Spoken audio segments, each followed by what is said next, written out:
आपको तो ये भी पता नहीं कि रगों में लहू बहता है। आपने तो सिंदूर को रगों में डाल दिया। इससे बड़ा अपमान इस देश का नहीं हो सकता। लेकिन ऑपरेशन सिंदूर के अंदर आपने वो आतंकी कैंप पीछे क्यों छोड़े जिनको ध्वस्त करने की आवश्यकता थी? आपने पीओके पे कब्जा क्यों नहीं किया? प्रधानमंत्री जी, लोगों का जो मोदी के प्रति प्रेम था वो धीरे धीरे देश के अंदर कम होता नजर आ रहा है। प्रधानमंत्री ने राजस्थान को लज्जित किया, यहाँ पर्ची का मुख्यमंत्री भेज दिया कि जिसकी पर्ची खुले वो राजस्थान का सीएम है। ये बेइज्जती राजस्थान की प्रधानमंत्री ने करी। आज राजस्थान के अंदर पेपर माफिया इतना हावी हो गया। आप अपनी नाकामी छुपाने के लिए बीकानेर में रैली करके संदेश दे रहे हो। आप सब ने यहाँ आके मुझे एक बहुत बड़ी ताकत दी और विरोधियों के मुंह बंद कर दिए। कहा तो प्रधानमंत्री की जब बीकानेर में रैली हुई 20-20, 30-30 मंत्री, पूरे देश के बीजेपी के नेता, सारे साधन, गाड़ियां, एयर कंडीशन डोम, फिर भी सरकारी कर्मचारियों को ले जाना पड़ा और वो टेंट और डोम नहीं भरा। लोगों का जो मोदी के प्रति प्रेम था वो धीरे धीरे देश के अंदर कम होता नजर आ रहा है। इसमें देश का नौजवान रोजगार मांग रहा है। देश का नौजवान चाहता था कि ऑपरेशन सिंदूर जो बहुत आवश्यक था, लेकिन ऑपरेशन सिंदूर के अंदर आपने वो आतंकी कैंप पीछे क्यों छोड़े जिनको ध्वस्त करने की आवश्यकता थी?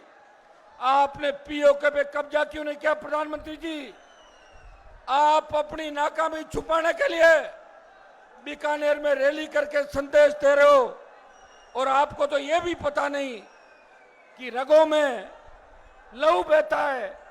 आपने तो सिंदूर को रगों में डाल दिया। इससे बड़ा अपमान इस देश का नहीं हो सकता।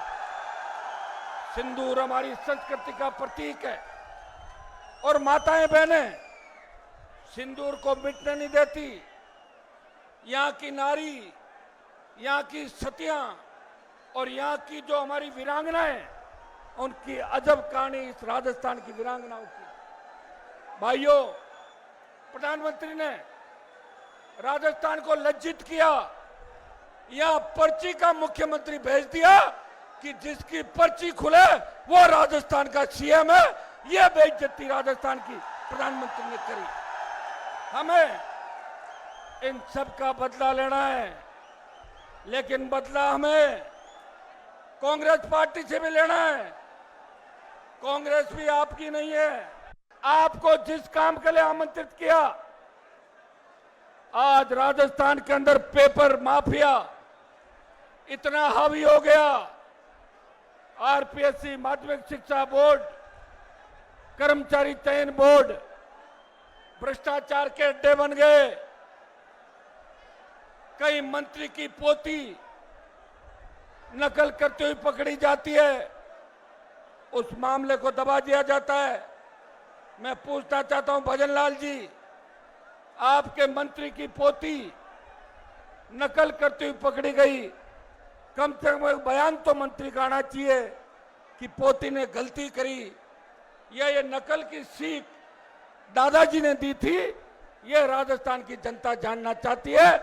जो न्याय मंत्री है, जो कानून मंत्री है, वो लोगों को न्याय और कानून की पालना बताते हैं।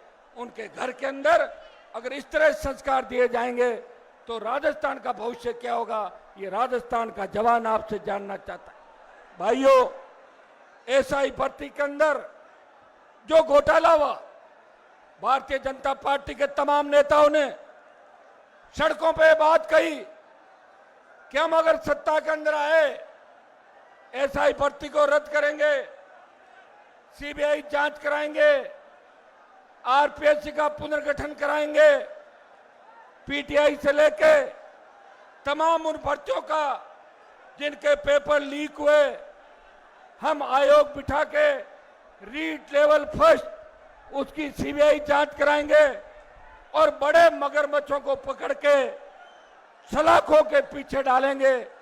ये बात करके बीजेपी के लोग राजस्थान के जवानों को बरगला के बेखा के सत्ता के अंदर आ गए और 1.5 साल तक एसओजी लगातार धरपकड़ करती रही।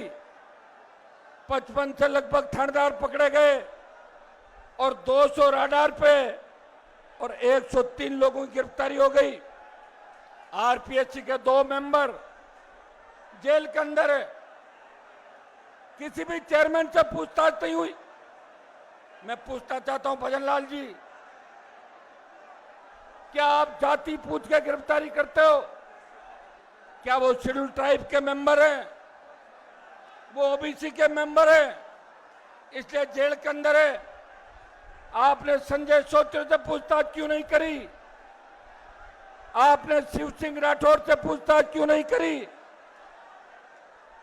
आपने दीपक उप्रेती से पूछताछ क्यों नहीं करी? आपने शिव सिंह, भूपेंद्र यादव, इन तमाम लोगों को छोड़ क्यों दिया? आपकी सरकार पे उंगली उठ रही है कि आप घोर जातिवादी है। ये देश का नौजवान और देश के तमाम लोग कह रहे हैं।